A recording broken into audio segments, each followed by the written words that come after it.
네, 저는 25년 그 유통기업에서 근무를 했고요. 지금은 이제 작가로 활동하고 있습니다. 네, 퇴직 3년 차입니다. 그 우리가 먹고 있는 농수, 축산물 이런 구매를 하는 머천다이저 역할을 갖다가 거의 대부분을 했다고 보시면 될 거예요. 잘림 임원은 나가라고 나가야죠.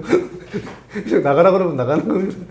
뭐 대부분 다 이제 경영지원 본부장이 뭐 전화가 와서 뭐 웬일이냐 뭐 일반적인 얘기 할 줄 알았더니 이런 얘기하기 좀 그런데 이렇게 결정이 됐다. 알았다. 그래서 끊고 뭐 짐 싸가지고 다음날 짐 싸가지고 나왔죠. 뭐 다 마찬가지잖아요. 그러니까 주변에서 보면은 이제 그 승진하고 했던 인원들에 대한 거 신문에 딱 나오는데 퇴직한 사람들에 대한 명단은 없잖아요. 그러니까 겉으로 보여지는 것들은 다 승진하고 보직이 변경된 사람들에 대한 얘기만 다 세상에 알려지는데 사실은 그 뒷면에는 쓸쓸하게 가방 싸가지고 나가는 사람들이 많아요. 그러니까 저희도 뭐 딱 그때 되면 한 3, 40명은 나가니까. 그래서 그런 부분들은 뭐 대부분 다 직장인이 겪게 되는 어찌 보면은 마음의 준비는 해놨는데 준비가 안 되는 막상 딱 들으면 이게 현실인가 싶은 뭐 그런 것들이 딱 퇴직인 것 같아요. 그 순간에는 뭐 아무 생각도 안 들고 내 선배가 했던 것처럼 짐 싸가지고 가야 되는구나 이 생각만 하게 되는 그런 상황이었던 것 같아요. 저는 대기업 한 30년 정도 근무를 했고요. 임원 생활 한 5년 정도 하고 퇴직한 지 3년 되었습니다. 50대 후반입니다. 마케팅 업무를 주로 했고요. 그 다음에 이제 재경 쪽, 그 재무, 관리, 개발. 임원 생활 같은 경우에는 그 다음 연도를 뭐 정해진 사람이 없기 때문에 회사의 필요에 의해서 갑자기 나오게 된 거죠. 처음에는 뭐 좀 후련했고, 한 일주일 지나고, 한 20일차 정도 되면서는, 뭔가 해야겠다라는 생각이 들었습니다. 눈 뜨면 갈 데가 없다는 것이 일단 가장 큰 변화겠죠. 무조건 나갔어요. 8시 반 되면, 무조건 나갔죠. 주로 저는 스터디 카페나 도서관을 갔습니다. 뭐 등산 같은 거는 여태까지 한 번도 가본 적이 없습니다. 그 스터디 카페에 가서 뭐 책 보고 뭐 이런 것들을 좀 했죠. 스터디 카페 같은 데는 일단은 공유 오피스보다 싸요. 공유 오피스 같은 경우에는 꽤 큰 돈을 들여서 가야 되고, 스터디 카페는 젊은 친구들이 많이 있어서 목적성이 분명하고, 그래서 스터디 카페에 갔습니다. 저는 지금 현재 나이가 이제 50대 이제 후반 퇴직이 이제 9년 차가 지금 됐습니다. 그리고 현재 여기 이제 상가관리소장으로 지금 근무하고 있습니다. 잘렸습니다. 어차피 직장 생활이라는 게 오래 할 수 있는 것도 아니고 또 때 되면 또 가야 되는데 이 직장 생활이라는 게 하나의 어떤 또 노예 생활이라는 그런 개념도 없지 않아 있는데 이 사람이 익숙해지면은 결국은 정년까지 가버리는 그런 상황이 되다 보면 나중에 진짜 정년돼 갖고 뭐 갈팡 뭐 질팡하다가 또 방향을 못 잡고 이렇게 가는 상황이 될 걸 조금 그런 게 싫어 갖고 뭐 50대 전에는 좀 그만둬야 되겠다는 그런 마음을 항상 갖고 있어 갖고 또 마침 또 나가라는 그런 부분들이 있어 갖고 그때 당시에 뭐 더 하고 싶은 또 열망은 있었지만 일에 대한 열망은 있었지만은 그냥 겸허히 수용하고 또 그렇게 수용하게 된 이유가 또 일을 최선을 다했기 때문에 전혀 후회가 없더라고요. 그래서 그냥 깔끔하게 그만두자 해갖고 그만두게 됐습니다. 물론 처음에 직장에서 이렇게 내가 노력하는 그 양만큼 나와서 하면 되겠다라고 이렇게 했지만은 그게 내 의지와 상관없이 이 받아들이는 모든 사람들의 이거 생각이라든가 어느 날 갑자기 보는 사람들을 통해서 이거를 접점을 찾는 거라 굉장히 어렵더라고요. 이거를 계속 가야 되나 말아야 되나 이런 갈등들은 많이 있었지만은 그래도 이걸 한 번 정도는 꾸준하게는 가보자라는 마음으로 계속 갔었죠. 갔는데, 어떤 그 새로운 거를 할 경우에는 부딪힌다고 해서 만큼은 또 되는 건 아니더라.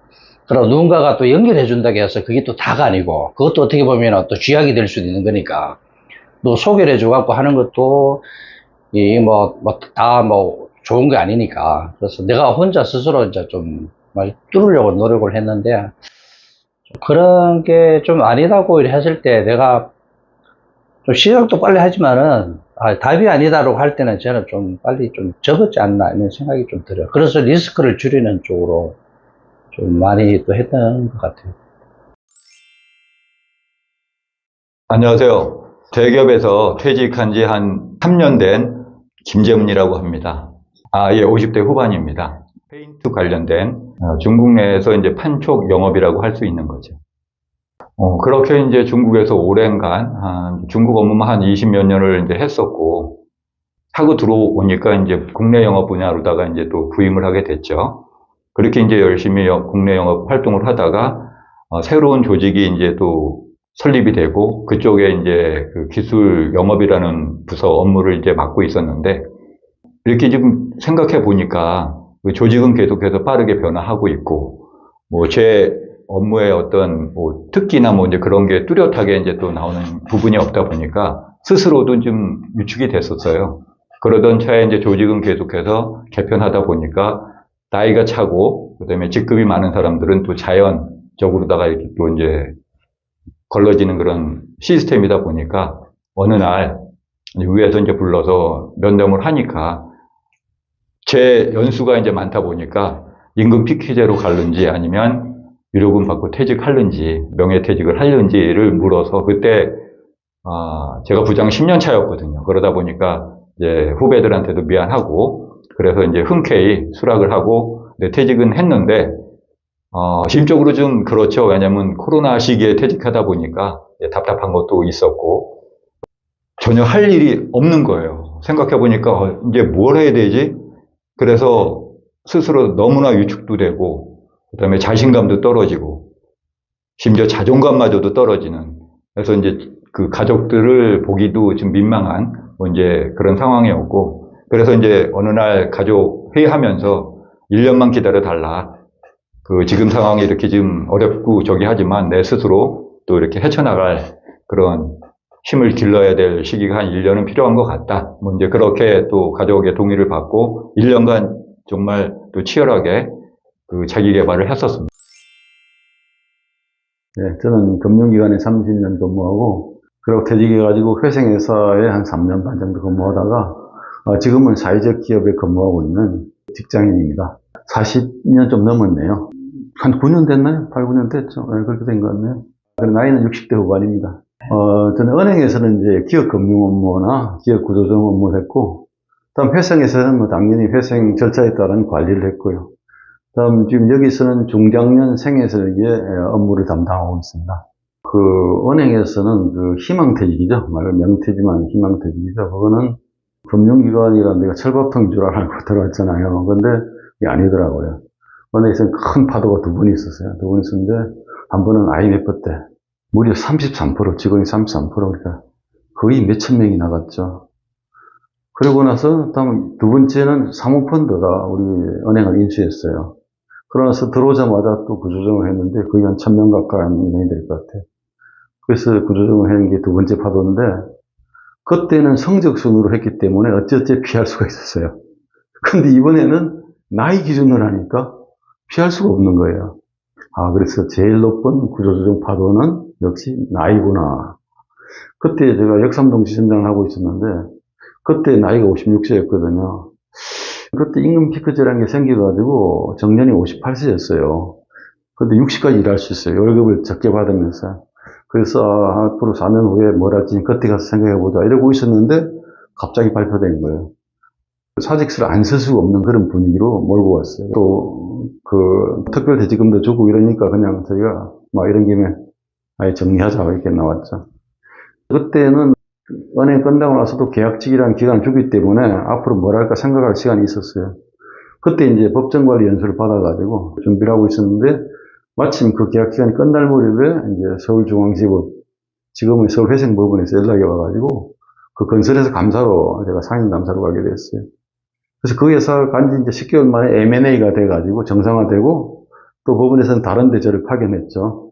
그 두 번째 건설회사에서는 이제 거기는 자산 매각에서 부채를 갖게 돼 있는 그런 구조였는데, 그게 안 팔리는 거예요. 워낙 규모가 크니까. 그런 부동산 침체가 오래 계속된 그런 타임이었어요. 그래서 이제 법원에서는 더 이상 이제 팔릴 가치가 없다. 이 회사가 가망이 없다고 판단해서 파산 선고를 하게 돼요. 파산 선고가 급속히 이루어진 거예요. 급작스럽게. 거의 뭐, 그 얘기 나오고 한 두 달도 안 돼가지고 파산 선고가 되더라고요. 파산 선고가 되면 파산 관제인이라는 사람이 저희를 찾아오더라고요. 법원에서 임명한 파산 관제인 변호사예요. 와가지고 우리 회사 모든 수를 다 인계해 가더라고요. 그날부터 저는 바로 이제 임무 종료죠. 저는 우리 직원들도 뭐 상당수 직장을 잃게 됐죠. 그래서 그때 느낌이, 이렇게 직업이 하루아침에 없어질 수 있구나. 그리고 그때 나이가 62세였거든요. 그럼 내가 이제 더 이상 직장으로 들어갈 그런 기회가 영원히 사라진 거 아닌가 하는 그런 불안감이 이제 들기 시작했죠. 그건 두 번째죠. 첫 번째 직장은 사실은 제가 굉장히 자부심을 가지고 정말 연한행이었거든요. 저는 그 직장을 사랑하고 그 직장에 일하는 자긍심을 느꼈는데 어차피 거기는 떠날 때가 됐다는 걸 이제 알게 된 거죠. 떠날 때가 됐구나. 그런데 이제 회생에서는 제가 잘하는 구조조정 업무의 전문적인 그 역할을 했어요. 그래서 그런 나의 역량 때문에 온 것 같은데 다른들이 열심히 했는데 갑자기 없어져 버리니까 그다음부터는 그쪽을 바라보기가 싫은 거예요. 구조조정 전문가인 내가 구조조정을 다 한 거잖아요. 그러니까 그건 굉장히 하나의 그 놀라움, 또 쉽게 얘기하면 충격 비슷한 게 왔죠. 그래서 그때부터 이제 실책이라는 데 대해서 좀 생각하게 됐죠. 그럼 앞으로 직업을 어떻게 구할 것인가. 그 부분을 생각하게 됐죠. 안녕하십니까. 저는 대기업에서 또 중국 회사에서 32년을 근무하고 은퇴한 이명조라고 합니다. 퇴직은 2016년 1월달에 했습니다. 지금 횟수로 한 5년 되겠죠? 60대 후반입니다. 전반부 30년은 순탄한 직장 생활을 했죠. 대학교 졸업 후에 LG전자 근무를 했고요. 다음에 중국에 있는 상해에 구매 지사장으로 발령나서 또 해외 생활도 했습니다. 거기에서 이제 LG전자를 그만두고 중국에 있는 한 업체에 취직해가지고 은퇴할 때까지 어떤 활동을 했죠. 한국과 중국 기업을 아우르는 독특한 직장생활을 했다고 보시면 됩니다. 구매에 관련 일을 했습니다. 전자 부품이라든지 물건을 사오고 또 구매 기획이라는 그런 다양한 활동을 했죠. 이제 중국 회사도 만 60세 은퇴입니다. 법률적으로. 은퇴 이후에는 주재원 비자 발급 쉽지 않아요. 직장생활 하면은 회사에 속해가지고 발급이 있는데 정년이라 그러죠. 은퇴하고 이제 한국으로 다시 돌아올 된 배경입니다. 퇴직 후에 내가 뭐 해야 되겠다는 개념은 없었습니다. 솔직히. 그런데 내가 바라는 모습하고 내가 이제 자부심을 많이 가졌겠죠. 그죠? 그런 내용 가지고 제2의 인생을 살기 위해서는 현실은 그렇게 눅눅지 않았다는 거죠. 저는 이제 LG전자라는 이제 대기업에 근무를 했고 그것도 이제 중국 상해 지사장도 근무했죠.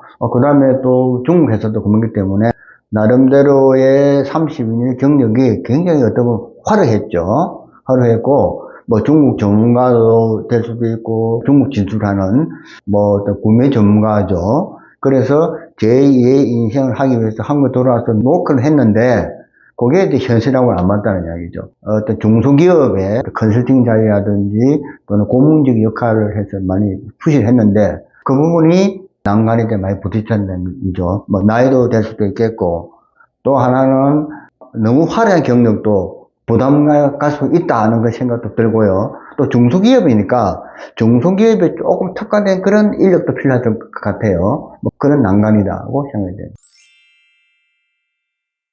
저는 중견기업에서 20년 근무를 하고 퇴직한 지 10년 됐습니다. 지금은 경영 컨설턴트로 활동을 하고 있습니다. 유통업체라고 말을 하는데 백화점, 그 다음에 아울렛 이런 게 통해서 근무를 했었죠. 영업 총괄 기획 쪽 파트에서 근무를 했고 이제 마케팅에 관련된 부분들, 바잉 업무를 제한 나머지 부분들에 관련된 것들은 담당을 다 했던 것 같아요. 본인의 의지도 강했는데 주문처럼 늘 외우고 다녀서 그렇지 않았나? 뭐 계기가 친구들을 만나면은 아직도 회사 그만 안 됐냐고 물어봤으니까 늘 뭐 준비를 해서 자발적인 퇴사를 하고 싶었는데 어떤 계기를 사실 찾지는 못했어요. 그랬는데 우연한 기회가 뭐 그렇게 좋은 계기는 아니었는데 이런 분쟁에 관련된 부분들이 싫어서 그냥 이번에 기회가 기회인가 보다라고 생각하고 그냥 퇴직을 하게 된 그런 형태였어요.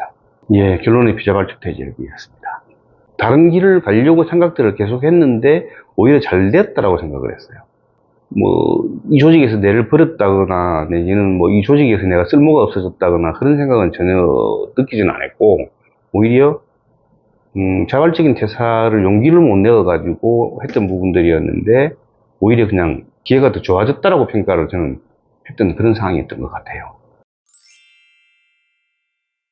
출퇴근에 관련된 부분이 내가 어떻게 정리를 해야 될지 관련된 부분이 가장 힘들었어요. 아침에 이제 자고 일어나서 정상적으로 출근을 하고 퇴근하고 하는 부분들이 이제 일상이다라는 쳇바퀴 돌듯이 생활이었는데 그게 끝나고 난 상황에서는 출퇴근 부분에 관련된 걸 내가 스스로 정리를 해야 되기 때문에 그런 부분들이 사실은 굉장히 힘들었어요. 그래서 뭔가를 자꾸 이제 가만히 있으면 안 되겠다는 생각 때문에 또 본인의 이제 뭐 성격대로 일을 자꾸 벌리는 스타일로 계속 갔기 때문에 자꾸 움직이는 거였었어요. 처음에 그만두고 난 다음에 가장 느낌상으로 볼 때는 이 시간에 관련된 부분들을 내 스스로 정리를 해야 되겠다는 생각을 많이 가지게 됐죠. 가만히 있으면 그게 오히려 더 불안했던가 봐요. 저는 62년생 중견 유통기업에서 대표를 한 10년 했었네요. 제가 첫 번째 회사에서는 인사 노무 관리를 했고 두 번째 이사에 처음 갈 땐 관리 담당 임원으로 갔었는데 그 회사에서 대표이사까지 이렇게 저의 주 업무는 인사 노무 그 다음에 기획 업무 이런 것들이 제가 주로 했던 업무. 사실은 퇴직할 시점에서는 요즘 오프라인 유통회사들이 다 급락한 쇠락기에 있기 때문에 경영이 많이 어려워졌었죠. 그래서 어려워진 경영에 대해서 누군가 책임을 져야 했고 그래서 또 새롭게 그 후배들이 일들을 모색했으면 좋겠다라는 판단에서 사실은 다음에 어떤 일이 펼쳐질 것이다라는 생각들을 좀 덜 했어요. 그러니까 다음에 대한 계획을 뭐 잘 세워서 내가 회사를 그만둔 게 아니라 어쨌든 경영 상태가 안 좋아졌고 또 회사가 새로운 길을 찾았으면 좋겠다라는 생각에 그 다음에 그 새로운 길을 찾을 때는 내보다 조금 더 젊은 조금 신선한 대표들이 나와서 회사의 길들을 모색했으면 좋겠다라는 판단에서 그냥 그만둬야 될 때만 정하고 나왔지 나와서 뭘 할 거라고는 생각은 안 했었죠. 우리 나이 때 회사를 그만두는 뭐 저와 비슷한 우리 또래 친구들 보면은 뭐 계획을 갖고 나오기에는 조금 사치스럽죠. 뭐 나이가 돼서 또는 경기 상황이 안 좋아서 또는 뭐 기업 구조조정이나 뭐 이런 것들에서 나오는데 그래서 뭐 한 1, 2년에 그 스킵을 해서 새로운 일들을 시작할 때 뭐 무난하게 새로운 일들에 진입하는 친구들이 있는가 하면은 저같이 이렇게 좀 제한되는.